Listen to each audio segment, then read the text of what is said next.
प्रिंसी हूँ, creator of story spark.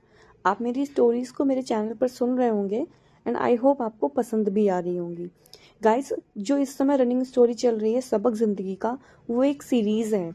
आप अगर उसको फर्स्ट चैप्टर से सुनेंगे तो आपको वो बहुत ईजिली से समझ में आ जाएगी। गाइस, आप बिलीव कीजिए, बहुत ही अच्छी स्टोरी है वो। आप एक बार सुनिए। एक ऐसे जिंदा-दिल लड़के की कहानी है जिसकी ज़िंदगी में एक ऐसा टर्निंग पॉइंट आता है जहाँ पर वो पूरी तरीके से टूट जाती है, लेकिन आप कह सकते हो कि उसका दोस्त या उसका प्यार उसको उस चीज़ से बाहर निकालता है। अब वो टर्निंग पॉइंट क्या है, या उसका दोस्त कौन है, या और भी क्या चीज़ें हैं इस स्टोरी में, वो सब आपको जब आप सुनोगे तब समझ में आएंगी और बिलीव कीजिए आपको बहुत ही अच्छी लगेगी। आज की टाइम जनरेशन में जो हो रहा है ये उसी से रिलेटेड एक कहानी है। आप प्लीज़ इसको एक बार सुनिए एंड समझने की कोशिश कीजिए। अगर आपको कहानी अच्छी लगती है तो मेरे चैनल को लाइक शेयर एंड सब्सक्राइब कीजिए। एंड अगर आपको स्टोरी से रिलेटेड कोई भी आइडियाज़ हैं या आप चाहते हो मैं इस स्टोरी में कुछ चेंजेस करूं तो आप मुझे कमेंट सेक्शन में ज़रूर बताइए। Thank you so much.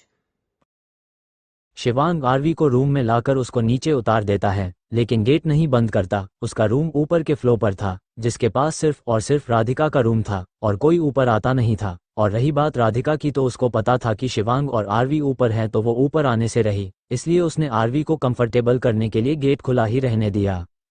RV घूम घूम कर पूरा रूम देख रही थी। शिवांग उसको देख उसके पास आकर उसको पीछे से हग करके उसके कंधे पर अपनी चिन रख, कैसा लगा हमारा रूम सोना?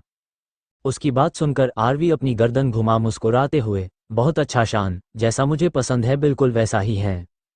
शिवांग मुस्कुराते हुए उसके गालों को चूम लेता है, फिर उसके हाथ को थाम उसको बेड तक ले जाकर उसको बैठने का इशारा करता है। आरवी उसको देखती है तो शिवांग उसको देख मुस्कुराते हुए, बैठ जाओ शोना, मुझे तुम्हारी गोद में सिर रखना है। उसकी बात सुनकर आरवी हिचकिचाते हुए, आर्य सब नीचे क्या सोचेंगे, हम एक रूम में। उसकी बात पूरी होने के पहले ही शिवांग बीच में, कोई कुछ नहीं सोचेगा शोना, राधिका सबको संभाल लेगी और वैसे भी मेरी फैमिली इतना कुछ नहीं सोचती, इसलिए आराम से बैठ जाओ। आरवी उसको एक नज़र देख बेड से टेक लगाकर बैठ जाती है। शिवांग उसके बैठते ही जल्दी से उसकी गोद में सिर रख कर लेट जाता है और उसकी कमर पर अपनी दोनों बाहें लपेट उसके सूट के ऊपर से ही उसके पेट पर धीरे धीरे किस करने लगता है। उसके इतना करते ही आरवी के हाथ उसके बालों को पकड़ लेते हैं। आरवी की आंखें बंद, सांस गहरी हो रही थी, वो अपनी बढ़ती सांसों को काबू करते हुए, आर्य प्लीज ना। उसकी मधोश आवाज सुनकर ईशान रुक जाता है और सिर उठाकर उसको देखता है। आरवी आंखें बंद किए हुई थी और उसके गहरी गहरी सांसें ले रही थी, उसके गाल गुलाबी हो रहे थे। उसको ऐसे देख शिवांग के चेहरे पर मुस्कान आ जाती है। जब आरवी को शिवांग के होठ महसूस नहीं होते तो वो हल्के से आंखें खोलकर देखती है। शिवांग सिर उठाकर उसको ही देख रहा था।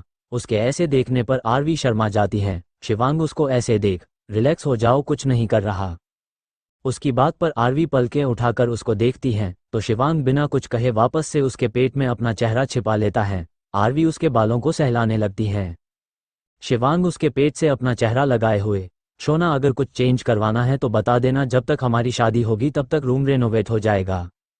आरवी मुस्कुराते हुए, नहीं आर्य कुछ नहीं करना है, मुझे ऐसे ही अच्छा लग रहा है। शिवांग हल्का सा अपना चेहरा उसके पेट से निकालकर उसको देखते हुए, शोना पता है आज तुम्हें फैमिली के बीच इतना खुश देखकर मुझे लगा कि मुझे पहले ही बता देना चाहिए था, ताकि तुम्हारे चेहरे का ये सुकून और ये निश्चल हंसी पहले ही देख पाता। आरवी झुककर उसके सिर से अपना गाल लगा, आर्या आज तक मैं सिर्फ आपको मुझसे प्यार और केयर करने के लिए थैंक यू बोलती थी, लेकिन आज मैं आपको इतनी प्यारी फैमिली देने के लिए बहुत सारा थैंक यू बोलती हूँ। आपसे जुड़ने के बाद मुझे इतनी प्यारी फैमिली मिली है, फैमिली का प्यार मिला है जिससे आज तक मैं वांछित रही। माँ का प्यार, पापा का दुलार, दादी का आशीर्वाद, बहन की शरारत, सब कुछ मिस किया था, लेकिन आपकी वजह से मुझे सारे रिश्ते मिल गए। आरवी नम आवाज में बोलती है। उसकी आंखें नम थी, झुके होने की वजह से उसकी आंखों के किनारे से आंसू निकलकर शिवांग के गालों को भिगोने लगते हैं। उसके आंसू महसूस कर शिवांग हड़बड़ा जाता है। उसके ऐसा करने से आरवी जल्दी से उठ जाती है और अपने आंसू साफ करने लगती है। शिवांग पलटकर उसको देखता है तो वो फीका सा मुस्कुरा देती है। उसको ऐसे देख शिवांग उठकर उसके सामने बैठ उसके हाथों को थाम, शोना मुझसे कुछ भी छुपाने की कोई जरूरत नहीं है, ना ही तुम्हारी कोई खुशी और न ही तुम्हारे आंसू, समझी ना। आरवी नम आंखों से हाँ में सिर हिला देती है। शिवांग उसको ऐसे देख, मैंने नीचे ही तुम्हें देख लिया था जब तुम अपने आंसू छुपाने की कोशिश कर रही थी। आरवी हैरानी से उसको देखती है तो उसको ऐसे देख शिवांग, हैरान मत हो, मैं चाहे जहां भी हूं, कितना भी बिजी हूं, लेकिन अगर तुम सामने हो तो मेरा ध्यान तुम पर ही रहता है। आरवी उसकी बात सुनकर झट से उसके गले से लग जाती है। शिवांग उसके बालों को सहलाते हुए, शशिश, इतना नहीं रोना है, मैंने पहले ही कहा है मुझे तुम्हारी आंखों में आंसू नहीं पसंद। शिवांग की बात सुनकर आरवी खुद को संभालने की कोशिश करती है। फिर उससे अलग होकर उसके चेहरे को अपने हाथों में भर उसके माथे को चूम प्यार से उसको थैंक यू बोलती है। फिर उसके पूरे चेहरे को प्यार से चूम लेती है। शिवांग बाद आंखें बंद किए बैठा था।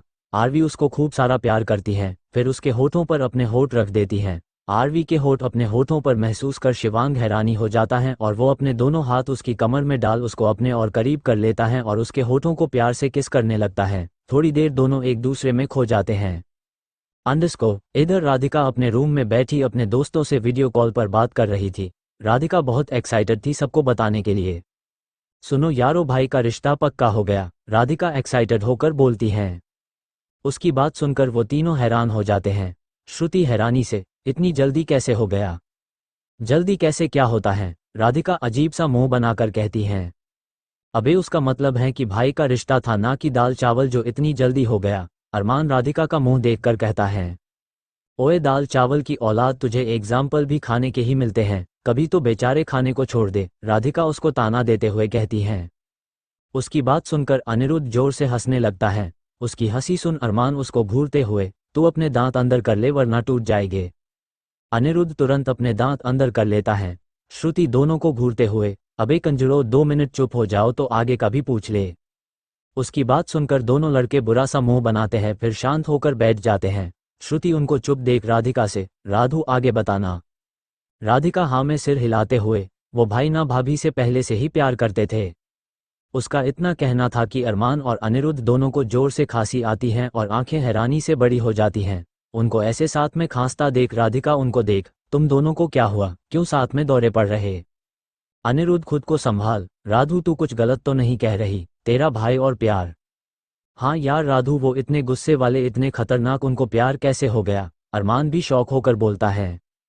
उन दोनों की बात सुनकर राधिका बुरी तरह से दोनों को घूरती है जैसे अभी खा जाएगी। उसको ऐसे देख अरमान दांत दिखाते हुए, राधु मैं मजाक कर रहा था, तो आगे बताना भाई की लव स्टोरी के बारे में। राधिका उसके साथ साथ अनिरुद्ध को भी घूरती है तो वो भी दांत दिखाते हुए, हाँ ना राधु बताना।